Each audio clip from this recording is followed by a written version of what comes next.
ไทยครับพี่น้องฝีมือคนไทยแต่จ้างญี่ปุ่นมาเข้าตู้คอนโทรลให้นี่ล่ะพี่น้องเอ้ยนี่ล่ะฝีมือคนไทยแต่ผลสุดท้ายก็ญี่ปุ่นก็มาเข้าคอนโทรลอีกคือเก่าอิซุเปตะเบิ่งญี่ปุ่นแน่พุ่นเบิ่งดูญี่ปุ่นเบิ่งหน้าให้ FC เบิ่งหน้าดูว้าวญี่ปุ่นแท้ตัวนี้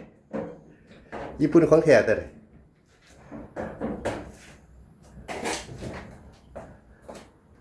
ญี่ปุ่นของแท้เนาะ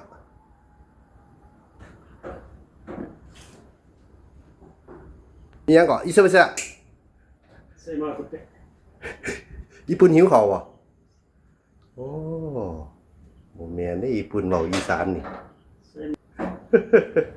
เข้าไก่พูดก่อนเซมากุติติเข้าไก่พูดก่อนเข้าใกล้กูก่อนเซมากุติมึงเตะกูหลบว่าติตายญี่ปุ่นมาเข้าตู้พี่น้องเลย